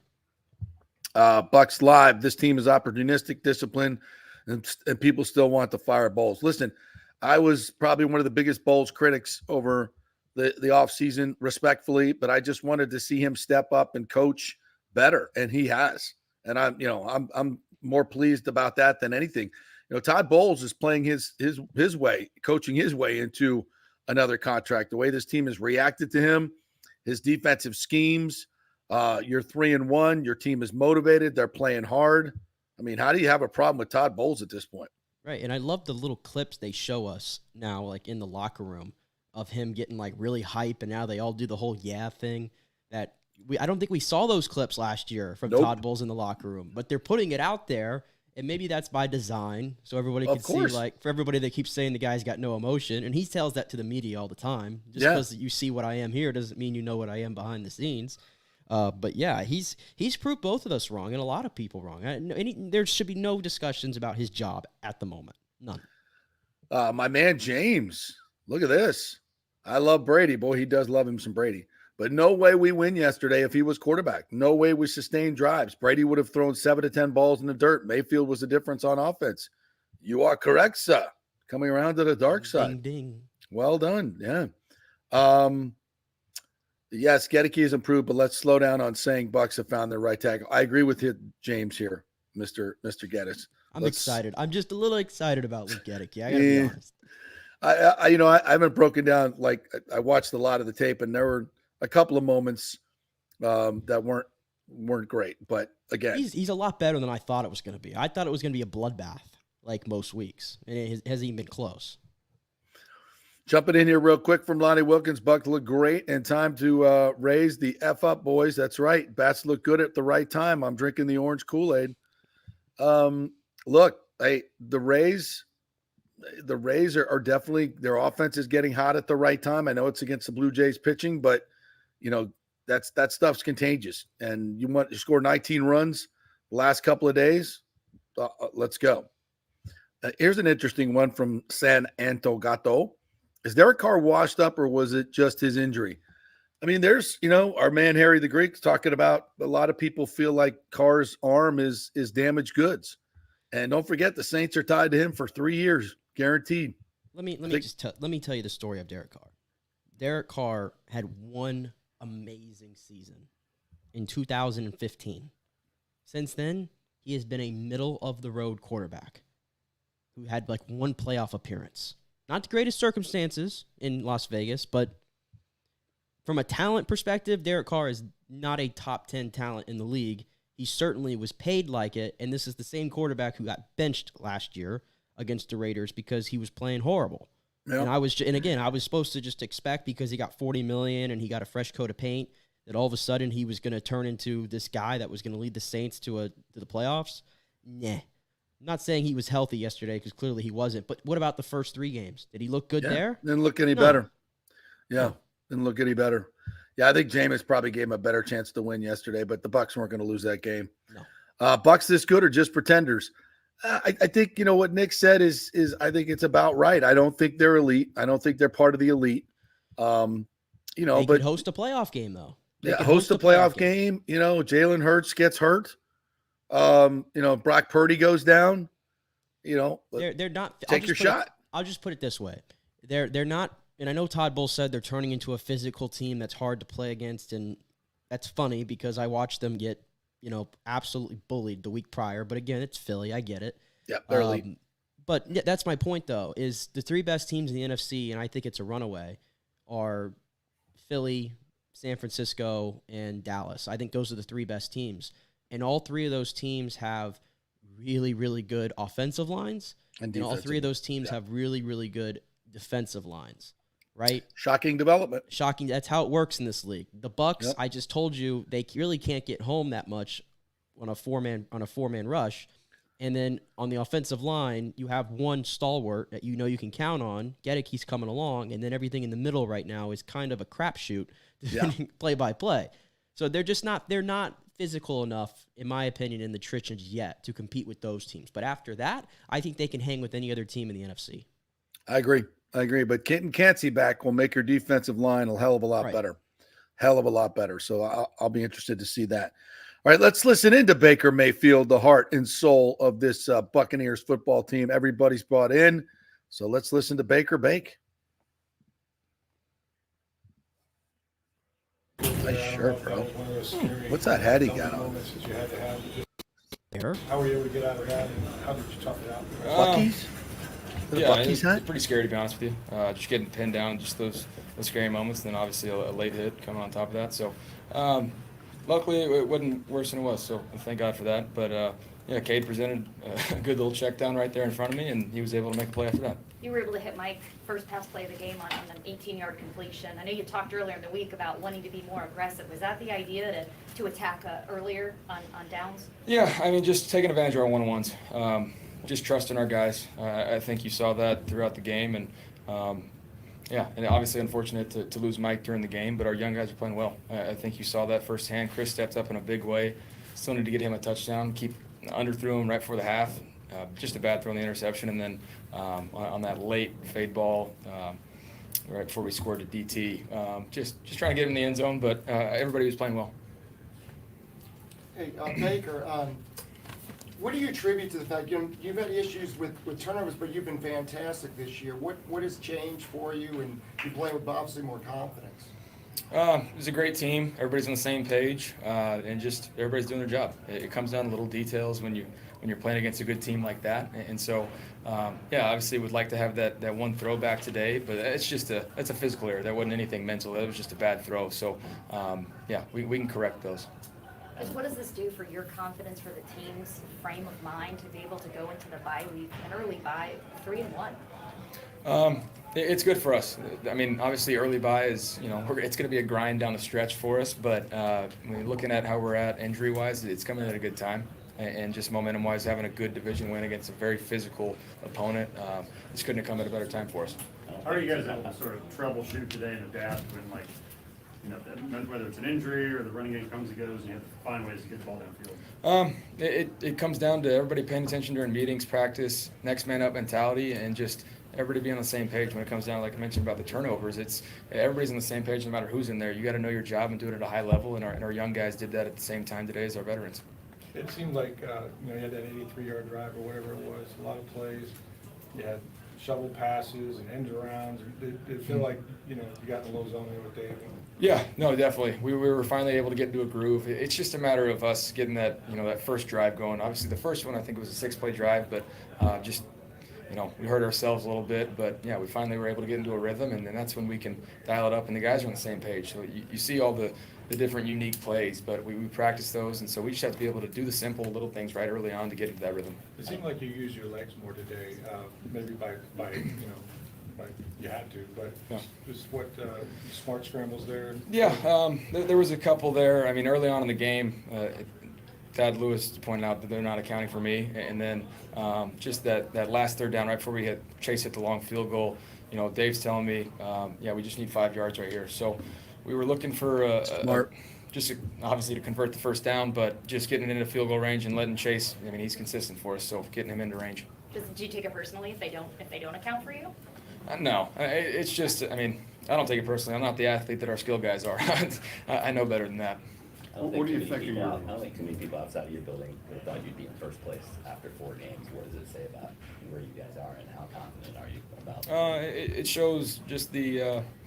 I guess the accountability within our building, knowing to do your job, not letting any outside noise affect us. And so right now the narrative is going to flip, and we have to even, keep that mindset even more so. You can't change whether people are patting you on the back or talking trash about you. But we've known all along what we have in this building. We've been saying it since the off season, and we just got to keep getting better and better. That was the first complimentary football game we've had, and it was a good one. You've been singing Mike's praises since you got here, but to be able to get a win in such a hostile environment, a divisional win. To do it when you don't even have him for a full 2 quarters, just what does that say about this team? We're never out of the fight. I think we have a team of very, very strong-minded men, and just staff in general. They're going to put people in position to win and make plays. And I just can't say enough about our defense at the same time. 9 points against that offense as well. That's incredible. And they had Alvin back as well. So kudos to our guys on the defensive side of the ball, and we just played well as a unit. Saints defense hasn't allowed many points at all last dozen games. What does that do for y'all's confidence offensively? Today shows us if we do the little things right, what we're capable of doing. I mentioned it after the Eagles game. It's a very good defense as well, and we missed it on that one. Didn't do the little things right. A good defense is going to take advantage of it, but today it was a different story. When we talked to you this week, you had talked about witnessing the Bucs Saints rivalry from afar. What was it like for you today, being in the thick of it? Obviously, not having Mike there, I think it was a little bit less of the drama, but there was still a trash talk going back and forth. You love it. It's a passionate rivalry, whether they want to say it or not, but it's a physical game when we play New Orleans. How much was coming from you? I plead the fifth. One more? Okay, good. Antoine's coming in too right now. Thanks. All right, Antoine Winfield, yeah. I plead the fifth. Yeah, I think we'll probably hear some mic'd up Baker coming up this week. In the current episode or whatever they do there. Yeah, I think we might hear a couple of shots here and there. I love it. After that cheap shot that Shepard took on him, I bet there was a couple of things exchanged. Because a lot of guys on the sideline were heated. And they I thought maybe something was going to happen right there, but cooler heads prevailed. I didn't see anything really like on the field like how No. we've seen the last few matchups. I actually the only thing I saw was there was a Saints player who kind of was on the field near the sideline after a play, and he kind of looked at Jason Licht and said something. And Jason Licht, you can read his lips. He was like, "F you." Said it right to him. It's a video on Twitter I saw this morning, but outside of that, I don't think I saw anything. I love it though. I love it. All right, so we'll take a little break. When we come back, we're going to get into the rest of the NFL. A rookie quarterback who is absolutely tearing up this league, and we'll talk about him. Yes, this will be the Taylor Swift portion of the show, folks. If you watched the carnival that was the Jets Chiefs last night, we got to talk a little bit about this. It's too funny. This is America, baby. This is America. All that and more coming up. We're at the patio tonight, 5 to 7, so don't forget to come on down and say hello. Have a few beers with us, a couple White Claws, $4 White Claw seltzers, $4 White Claw vodka drinks, $1 off beer and wine, always the best happy hour in town. The prices start low and they get lower. It's the patio, casual atmosphere, under the stars, under the palm trees. Come out and join us from 5 to 7 o'clock and stay for Monday Night Football, which should be fun tonight. Quick break. Stay with us.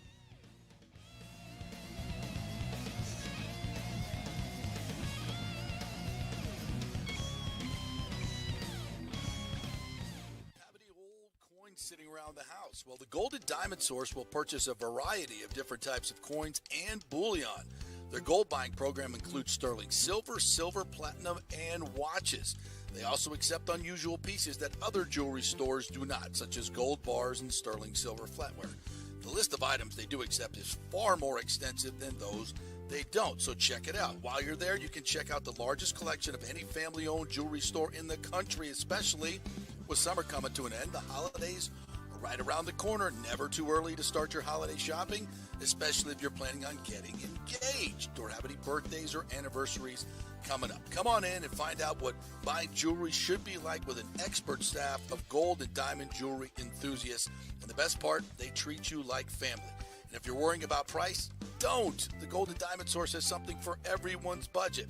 They even have a layaway. If you stop in and get your favorite piece now, you can have it paid off by Christmas. Plus, you can even finance your purchase with 0% interest for up to 5 years, and you can get a $5,000 diamond for only $83 a month. It's the greatest folks in the world, Julie and Steve Weintraub, the Gold and Diamond Source, 3800 Olmerton Road, always online at thegoldendiamondsource.com. JP here for my good friends at Italiano Insurance, and they did it again. Once again, Italiano Insurance stepping up with the best customer service. I was in a bind. My old insurance company, my auto insurance, jacked up my rates, so I called Charity at Italiano Insurance, and she stayed till 9:30 at night until she got my insurance done. And guess what?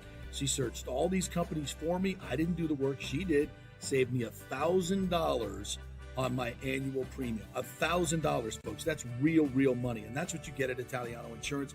Great customer service. And here's another note for you, by the way, with hurricane season up. 40% of people in Florida are underinsured. That means if you have something happen during a hurricane and you need replacement costs, you're going to get 40% less than you deserve. Can't let that happen. Call the folks at Italiano Insurance and get them to help you out in both those regards. They will save you money and keep you insured properly.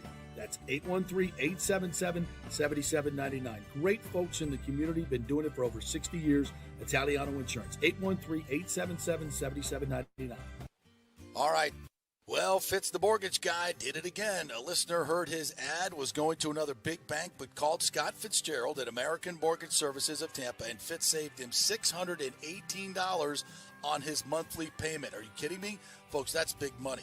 Rates are going up, they're going down, they're going all over the place. Scott will shop your loan and save you lender fees and get the best rates. Email him, scott@amstampa.com, or call 813-294-7595. That's Fitz the mortgage guy.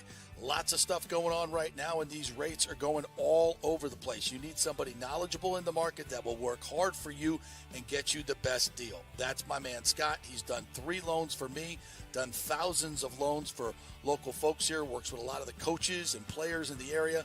He's the guy. 813-294-7595, or go to scott@amstampa.com. Let's go. Right now, back to the show with JP.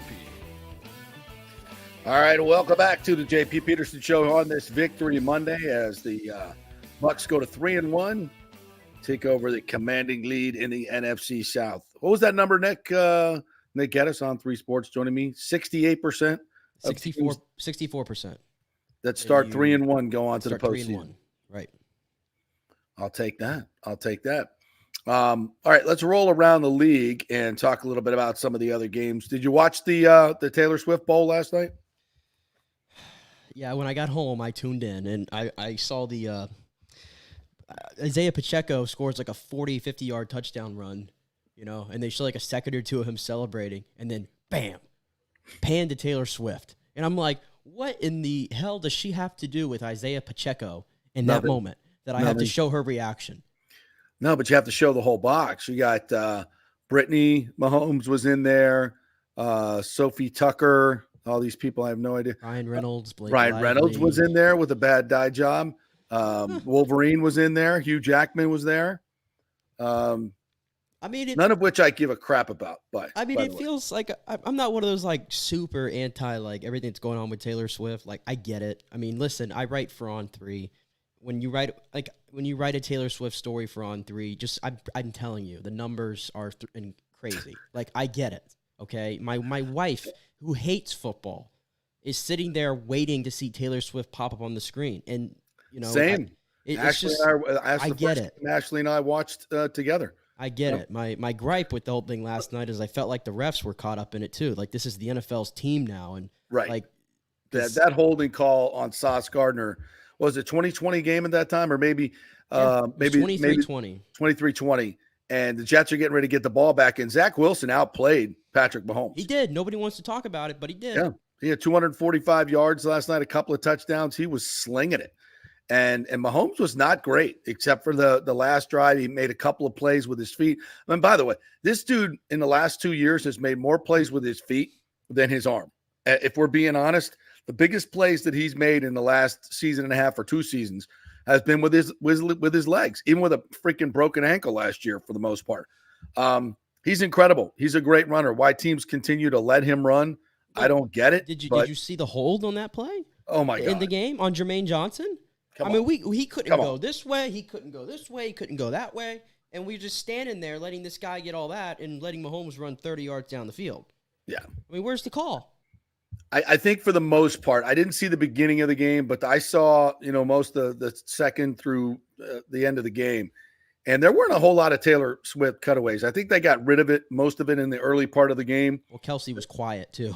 Yeah, exactly. Kelsey didn't get a catch till the third quarter, right? He had 3 catches, 37, I think, in the first quarter, and then he didn't get a catch until the fourth quarter. Right. After that, it was nothing. So, but the Chiefs get the win. The Jets, I thought Zach was tremendous, and maybe, as Chris Collinsworth said, he's finally starting to understand this new offense that was made for Aaron Rodgers.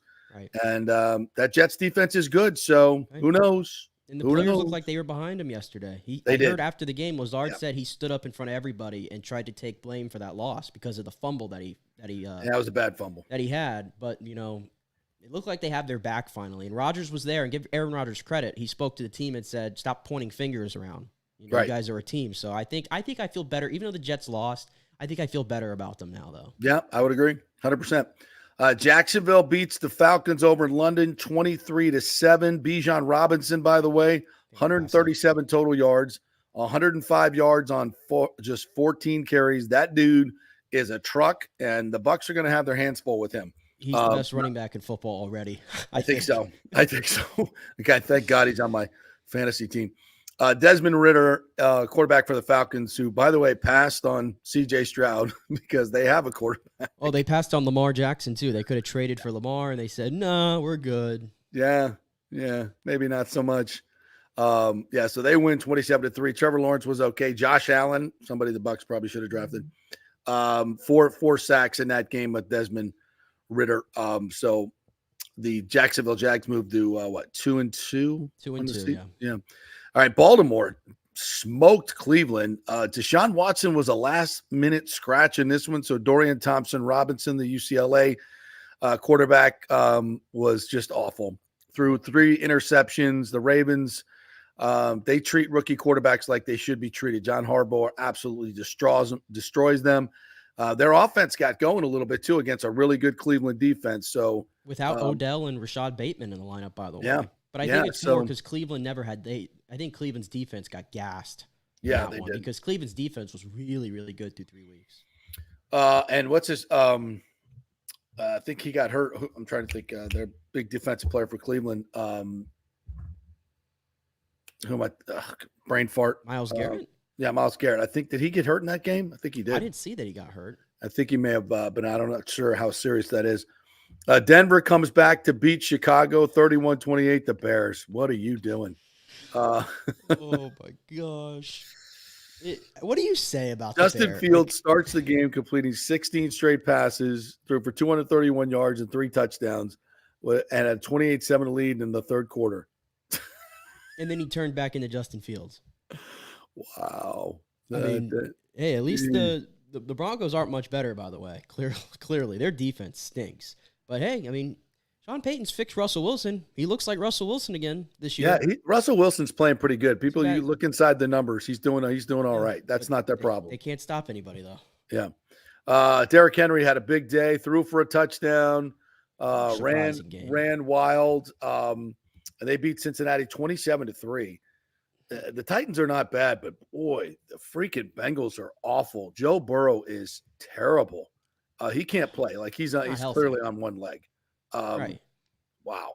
I didn't see that coming though. 27-3 against Tennessee. I know Tennessee's a physical team. Don't get me wrong, but given how great they played against the Rams, that defense the other night, they just looked flat from the beginning. Totally. And Jamar Chase is getting really talky now in press conferences. 1-3. That's hard to come back from in that division, especially. The Rams beat the Colts 29-23 in overtime. LA didn't punt for the first time until there was just 8 minutes left in the fourth quarter. Should have scored more points. Puka caught 9 for 163. That dude, where did he come from? He has saved my fantasy team this year. Puka Nacua, man. I was looking this up the other day. Like, why wasn't he drafted higher? You know, he ran like a 4.67 at the combine. Yeah, and he didn't really. If you look at his numbers at BYU. Not special. Very, very pedestrian, which, by the way, we look back on that BYU team. Zach Wilson, who was really good while he was there. Tyler Algier. Yeah. And Puka Nacua. They were all on that offense for BYU in 2021. So at least all starting in the NFL. And also, too, the Colts are really scrappy as well. I mean, they were down 20-0, and Anthony Richardson, flipped a switch. He was throwing some laser beams in that second half and got him into overtime. And then, the NFL overtime rules, they never got the ball, right? Yeah. I thought Anthony Richardson, I think he's honestly looked really good through 3 games. Yeah, not terrible. But he's not CJ Stroud. Yeah. Oh my God. CJ Stroud God, thank God the Panthers didn't draft him. And I when they took Bryce Young, I was like, thank God. Thank God. I didn't know C.J. Stroud would be this good, but I knew he'd be better than Bryce Young. I mean, come on. This isn't like he's doing historic things. First rookie since 1970, the 1970 merger, 250 yards, 2 passing touchdowns, and 0 picks in 3 consecutive games. Again, first rookie since 1970 to do that. And he's playing for Houston. It's not like he went to some great football team.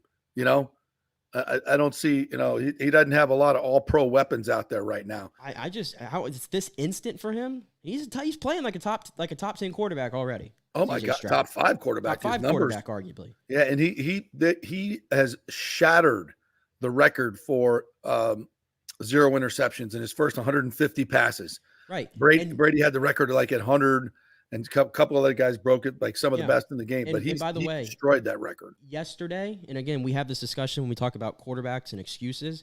He had all 5 of his starting O-linemen out against the best pass rushing team in the entire league entering yesterday, Pittsburgh. All 5 of his offensive linemen, Laramie Tunsil, everybody was out against Pittsburgh, TJ Watt, Alex Highsmith, and he goes up there and does that against Mike Tomlin. Wow. Yeah, the Steelers are an enigma. I don't know what the hell is going on. Pickett's got a knee injury. It didn't look good. So keep an eye on that. Yeah, that's wow. 30-6, Houston over ass whooping the Steelers. Minnesota beats Carolina 21-13, despite Sam Franklin getting a 99-yard pick 6 off Kirk Cousins. By the way, that was a clinic in how to run over a quarterback. In case Devin White needs to look at that tape. Wait for your blockers if you can't run through somebody, and then let them obliterate the quarterback if you walk into the end zone. Shut up. I'm hurt. If you're hurt, get off the field. I'm gonna be honest. That hurt. If you're that hurt, I'm gonna be honest though. I didn't watch a single minute of this game. The Vikings. I had no interest. I just saw the highlights. I mean, it flashed on Red Zone a few times, and I was like, Yeah, but the Vikings come back, and it's not often you come back from a pick 6 like that, but they come back and beat Carolina, who's not good. This just in. With Bryce Young, they're so much worse. Yeah, exactly. That's the other part. And here was my special of the week. I went heavy on the Bills, -2.5. Buffalo 48, the magnificent Miami Dolphins 20. I told you. Did I not tell you last week? That's a flash in the pan. They're a flash in the pan. Their defense is still dog crap, talking about the Dolphins. And that stuff it's the NFL. It's a week-to-week league. Just because you score 70 one week doesn't mean you're going to score 70 the next or even 35. So welcome back to the NFL. Tua, I still don't think he's going to finish the season. But the big story with the Bills now is their defense is back, and Josh Allen's not turning the ball over anymore. And Von Miller's not even out there yet. That's right. And Jordan Poyer was out yesterday. Everybody was like, oh, the Dolphins are going to feast. They held Tyreek Hill to like 3 catches for like 50 yards or something like that. He didn't do anything. I mean, this Devin what are we calling him now? H-Han. I think he wanted it to be H-Han or I don't know. Whatever. He's got 6 touchdowns in 2 games, by the way. Just pointing that out. He could still do his thing, but no, I had the Bills too because I just trusted their defense more. It's that simple. Did I have them scoring 48? No. But Josh Allen played a very controlled football game yesterday. Yeah, they have a running game now. That early season loss to the Jets may have been a blessing in disguise because it woke him up from being so reckless. The Commanders come back from getting smoked the week before and almost beat Philadelphia 34-31 in overtime. The Eagles win it. Sam Howell, who I didn't, I benched him for Joe Burrow because I thought, wow, 4 picks last week. Now you're going up against the Eagles defense. I'm not starting you in fantasy. 290 yards, touchdown to Johan Dotson. No time on the clock to force the OT, and then the Eagles win it in overtime. A.J. Brown had 299 receiving yards. Wow. Since that, or has in the last 2 weeks, since that discussion with Jalen Hurts on the sideline. Not too bad. The Eagles are 4-0, and they haven't even played their best football yet. Yep.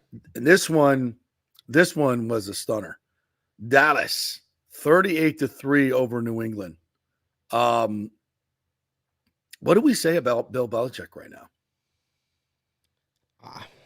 Listen, I'm not going to be the one to tell Bill Belichick when it's time to leave, but it's time to leave. It's just archaic. It just is. Tom Brady ain't walking through that door. Well, here's my thing. Like, why are they making things so difficult for themselves? Yeah. I mean, you have a quarterback who obviously is limited athletically. He ain't moving, and he's limited as a talent in the first place. And then at the receiver position, I mean, they brought in Juju Smith-Schuster, said goodbye to Jacoby Myers. Jacoby Myers is putting up big numbers in Las Vegas. Juju's like 5th on their depth chart, and now they're paying him, 10 or 11 million per for the next 3 years. Awful contract. And we're throwing to guys like Kendrick Bourne and Demario Douglas. And why are we making it harder on ourselves? Like, they had how many chances to go get actual talent on that offense? He won't do it. And then in the draft, matter. it's like, it's in Doesn't the draft, matter. we're drafting punters and kickers and centers and guards. It's like, we're in 2023, Bill. And by the way, Mac Jones, you want to know the last quarterbacks that he's beaten since the start of last year? This is it. This is the list. Zach Wilson, Mitch Trubisky, Jacoby Brissett, Sam Ehlinger, Colt McCoy, Teddy Bridgewater. Those are the only quarterbacks Mac Jones has beaten since 2022 began. Yeah. Not going to get it done. Yeah, I think the game has passed him by, to be quite honest. And it's going to be a shame if he gets the wins record, which he will eventually get. Well, I don't know. I mean, this team, who are they beating? The defense that we thought was pretty good. I mean, they did so well against Miami. Like, you thought they were going to be, and they did well against Philly. Like, I just don't get it. Like, they got manhandled by Dallas yesterday. I mean, Dak was really good, but even then, like, I thought he had an easy day of work because they were never going to score on Dallas's defense. Mm-hmm. The Chargers beat the Raiders 24-17. I think the Chargers are still very much underperforming, but they get the W there. And I don't know, Khalil Mack, I still can't believe he got traded. Khalil Mack, just 6 sacks on the day, just manhandling people. What a talent. Khalil Mack had 6 sacks? 6 sacks. He had 6 sacks yesterday. In the game. They forced 3 turnovers. The Raiders were just 1 for 11 on 3rd down. Holy man. How did I miss that? Yeah. 6 sacks for Khalil Mack. By the way, everybody was saying Khalil Mack was washed. Khalil Mack's numbers the last 2 years have been horrendous. Like, especially his pressure rates. He's been like a passenger all year, and he had 6 sacks? 6 sacks. Aiden O'Connell started for the Raiders. Wow. Yeah. And 49ers 35-16 over Arizona. The Cardinals coming back to earth a little bit. But they had it within 1 score heading into the 4th quarter. It was 21-16. Josh Dobbs has been really, really good. They're battling. He can't get a jersey made by the Cardinals, but how about that? If you haven't seen that, he put up a video. He went to the team store to get a jersey for a family member, I think. This is so Arizona Cardinals, by the way. This is so Arizona Cardinals. Worst run for franchise in the NFL. And he starting quarterback goes in there to get one made, and they didn't even have it available as something they could select on the computer to get his number and his name. He's your starting quarterback. Talk about an organization that's tanking. Oh my God! Yeah. Even the marketing people are tanking in Arizona. And by the way, speaking of this game, not that this guy needs any more love because we all know the talent, but Christian McCaffrey, he scored in every game, I think, since he's been in San Francisco. I don't think they've lost a regular season game since he's been there either. Really? It's insane. Wow. And he's 4 touchdowns yesterday. 4 touchdowns. I mean, if you're playing this guy in fantasy, it doesn't matter what the rest of that team does. You got no shot. You just got no shot against this no guy. shot. 7 touchdowns and 4 yesterday. Insane. San Francisco is still, to me, the class of the entire league. Yeah. Good thing the Panthers got rid of him. Who? The Panthers getting rid of McCaffrey? Yeah. I'm just happy the Bucs don't have to play the guy 2 times a year. Absolutely. Absolutely. And, at least he went to a team that can appreciate his talent and use it. All right, so that's the NFL in a whip around. Interesting day in the league, and the Bucs are 3-1 and headed to a bye. Hard to be in better position in the first quarter of the season. All right, let's do one more break. We'll come back and we'll talk some college football. FSU did not play this weekend, so I wasn't wrapped up in any games where my heart was beating out of my chest, but the Gators sure did, and it was not pretty. Gator fans, as happy as they were after Tennessee, are pissed off about Sunbelt Billy. So we'll do that when we come back. Quick break. We'll be at the the patio tonight from 5 to 7 o'clock. Come down and join us for our live remote, $4 White Claw seltzers and White Claw vodkas and all kinds of good stuff. We got some T-shirts for you. Come say hello and talk some ball with us, 5 to 7 at the patio. Back in 3.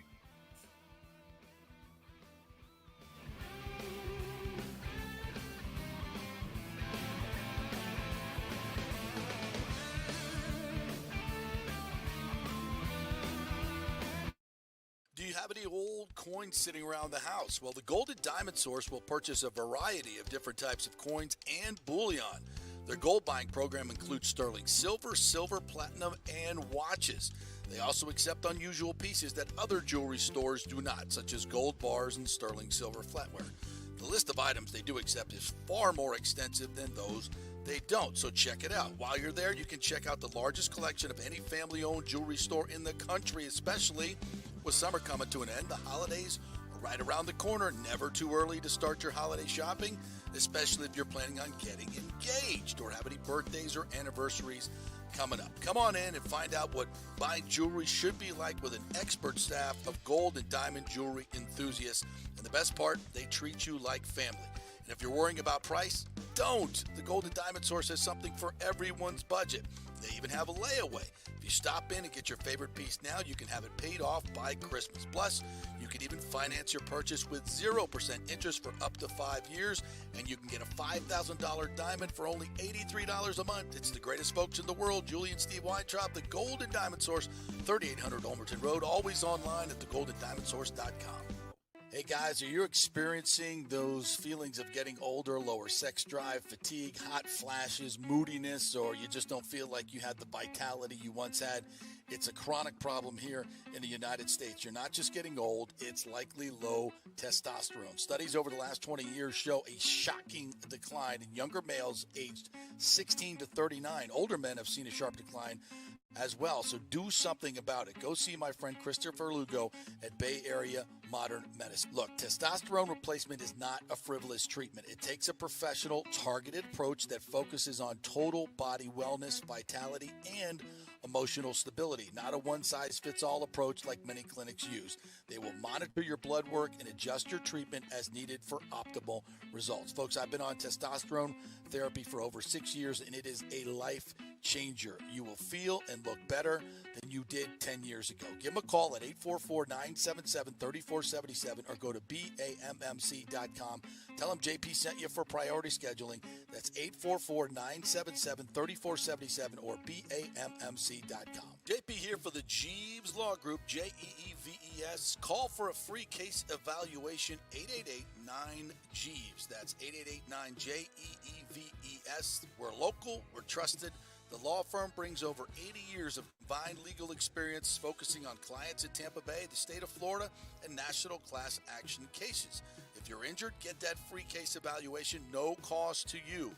The Jeeves Law Group's focus is on auto, truck, and motorcycle accidents, as well as class action and consumer protection law. Scott Jeeves is a board-certified civil trial lawyer and a certified circuit court mediator practicing in the Tampa Bay area for over 30 years. You hear him on the show all the time. Great guy, big Gator fan, and great for the community. The Jeeves Law Group is a highly skilled team with years of experience that will apply their skills, expertise, and knowledge to assist individuals who have been in an accident with compensation for damages, lost wages, medical expenses, pain and suffering, and property damage. Get that free case evaluation, 888-9-JEEVES. That's 888-9-JEEVES. Coming back at you. Now, more with JP on FanStream Sports. Only just begun.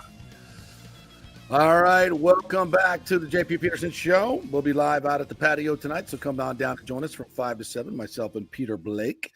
All right, college football this past weekend, it was not pretty for your Florida Gators as they took their road warrior mentality on the road to Kentucky and were smoked in just about every phase of the game. 33-14 was the final.